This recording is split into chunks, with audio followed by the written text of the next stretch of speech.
aho bazobabona hose. Akavuze General James Kabarebe ati ubu ninde wakongera guhungira Uganda, ninde bamwakira gute, ninde wakongera guhungira Burundi, wakwakirwa nande, ninde wahungira Kongo muri bibiri.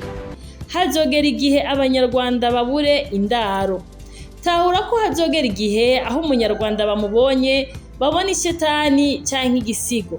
Ico tuzi cyo nuko hari abanyarwanda benshi bagiye guhindura amazina kubera ubube gito bwa Paul Kagame.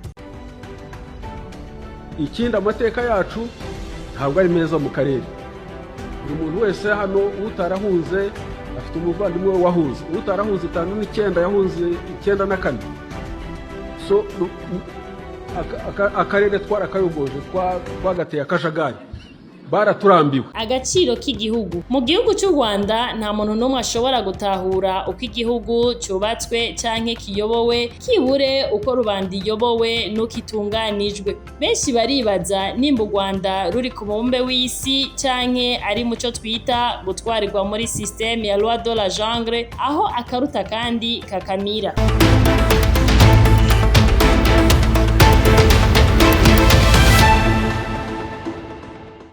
Hari ibihugu ku isi vyatwawe n'indongozi mbi cyane, aho ubutegetsi budaha agaciro abenegihugu bakabafata nk'inyamaswa canke abantu batagira agaciro. Indongozi z'ivyo bihugu barangije nabi, aho iyi saha ata muntu n'umwe yemanga ko hari aho boba bahuriye, naho yoba ari uwo mu muryango. Muri bake twobabwira naba bakurikira.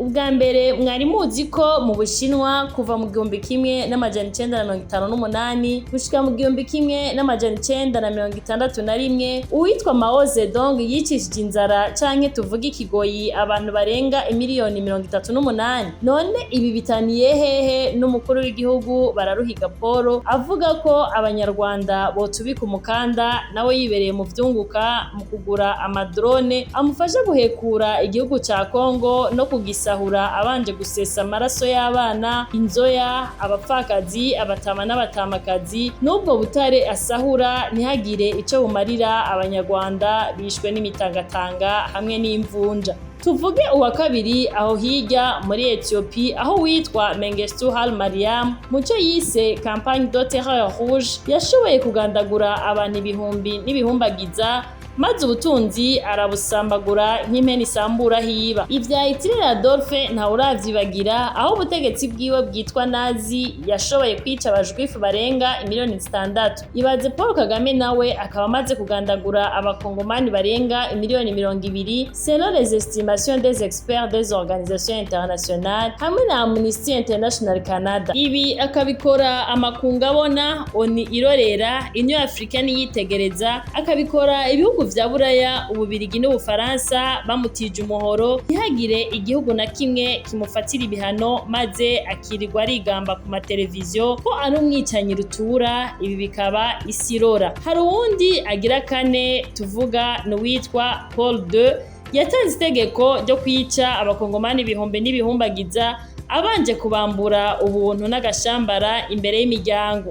Ewe Kongo warakubititse. Ivya Kim Jong Un muri Korea du Nord na Gahomera bunwa nitworonka n'izina tuvyita. Tuje muri Camboge, aho witwa Pol Pot ku ntwaro yiwe de Khmer Rouge yashoboye kwica miliyoni 2 z'abantu ayoboye. Tugaruke mu Buganda, aho Idi Amin Dada yishe ibihumbi 500 vy'Abaganda ataca bahora, aho abategetsi biwe uwadashimye yamuga ibihimba vy'umubiri. Mu Burusiya icitwa URSS muri La Grande, Joseph Stalin yarashoboye guhonya abarusiya kugira kingira ubutegetsi bwiwe. Umuntu yokwibaza ati mbega ubu bunyamaswa buva kuki tubona mu gihugu cy'u Rwanda, aho ibihumbi n'ibihumbi vy'ugwaruka rw'abanyarwanda babandanya kugwa mu mashamba ya Kongo, amaraso yabo akamenekera kure y'igihugu cabo. Bamwe barashwe, abandi bakomeretse bakabura imiti, hakaba n'abaribwa n'ibikoko. Aho Kagame Paul yibereye mu misi mikuru nabiwe mu mafaranga yasahuwe Kongo. Aho ga abapfira ku rugamba, imiryango basize mu Rwanda ataburenganzira bwo kubaririra, kugandara hamwe no gusezera babo bagira. Ivyo ayo si amakosa asanzwe gusa ahubwo n'ikimenyetso kigaragara c'ubunyamaswa nka birya bindi bihugu duhejeje kudondagura aho indongozi zirya abantu babicaye. Ibi Kagame agira ni ukudasuzuma no gusuzugura gukabije ubutegetsi bwiwe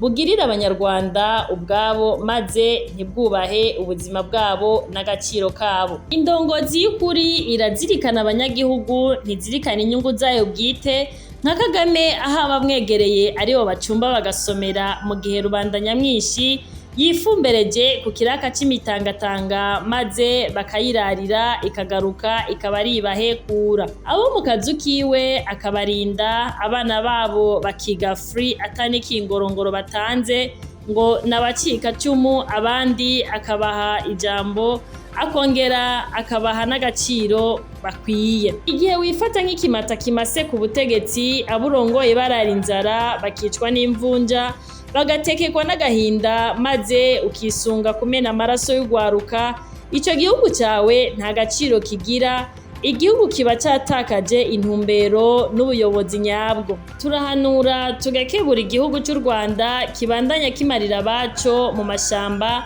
aho bafata abana ba rubanda nyamwinshi biviriye ku mashure bakabafata ku nguvu maze bakagirirwa imyimenyerezo ya gisirikare, agaca ajanwa mw'ishamba guhangana na lezibu ba Perezida Tshisekedi. Ibi ntaho bitaniye n'ihonyabwoko. Muswahili ati malipo yote ni hapa hapa. Akarere siko kazobona bararuhiga aratuvuye ku musego. Ico kwitonderwa kikamenywa nuko abo bakongomani mwahereje ku buhomba, ubwo muribaza ko ubutegetsi bwanyu buriko bubiba urwanko hagati y'amakungu mu kubankanisha no kwankiriza abanyarwanda, aho bazobabona hose akavuze General James Kabarebe ati ubu ninde wakongera guhungira Uganda? Ninde bamwakira gute? Ninde wakongera guhungira Burundi? Wakwakirwa nande? Ninde wahungira Kongo? Murebe ibiri. Hazogera igihe abanyarwanda babure indaro. Tahura ko hazogera igihe aho umunyarwanda bamubonye babona ishetani canke igisigo.